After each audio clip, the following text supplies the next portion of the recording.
Nyahururu. Tuelekee sasa Taita Taveta, huko pia tusikie hisia ni zipi kutoka kwa wakazi. Julius Mariki.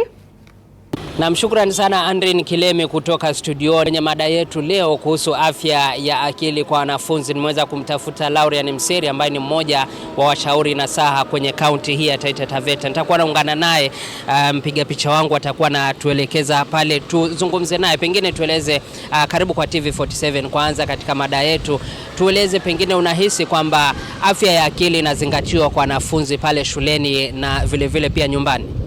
Asante sana Mariki. Nianze kwa kujitambulisha. Mimi ni Laurian Mseri, ni mshauri nasaha na vile mwalimu wa tajriba, yani experience ya muda mrefu, nikiwa nishawahi kufundisha katika shule za upili, shule za msingi, vyuo vya walimu na vile katika chuo kikuu kwa muda mrefu. Ndiyo kwamba swala la afya ya akili kwa wanafunzi katika mashule, hasa shule za msingi na shule za upili, haijazingatiwa vya kutosha.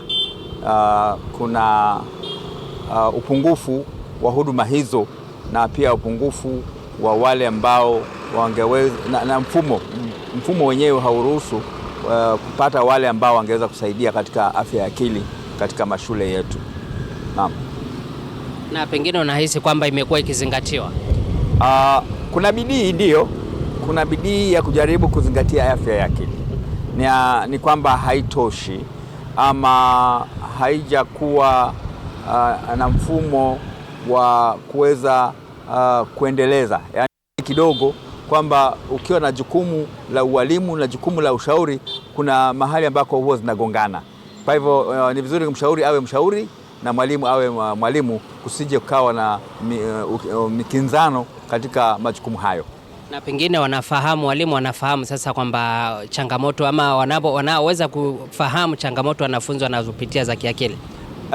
Wanaweza, wale ambao wako na hiyo elimu na utaalamu wa afya ya akili, lakini wengi hawawezi kwa sababu wanazingatia tu masomo yao. Lile somo lake analofundisha anazingatia hilo somo, so mara nyingine hana wakati na hana ujuzi wa kuanza kuchambua ni masuala gani ya kiafya ya akili, kwamba sisi wazazi hawana utaalamu wa kutosha, hata hawana ile hamasa, tunaita awareness kuhusu afya ya akili na dalili za kwamba mtu pengine hana afya nzuri ya akili ama ametatizika kiakili.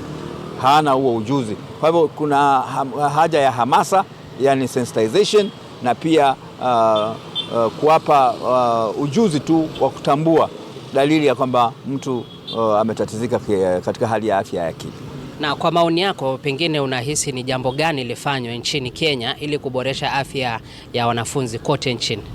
Naam, ningependekeza kwamba katika kila shule ama eneo, wanaita zones, watume mtaalamu wa afya ya akili, mshauri nasaha ama wataalamu wa aina hiyo wa afya ya akili. Kama vile tunavyokuwa na wasimamizi wa maeneo katika upande wa elimu, tuwe na washauri wa maeneo katika upande wa afya ya akili, hivi kwamba mshauri fulani apewe area yake, tunaita zone, kikundi cha mashule fulani, eneo fulani.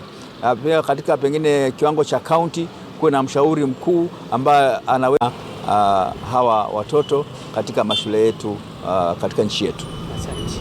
Naam, asante sana. Naam, Andrin Kileme, ukisikia ni maoni kutoka kwake Laurian Mseri akizungumza nasi kuhusiana na swala zima la afya ya akili. Naregesha usukani kwako studioni kuendelea na mjadala huu. Mie ni Julius Mariki, kaunti ya Taita Taveta. Kwako studioni. Asante sana Julius Mariki. Bila shaka tunazidi kuendeleza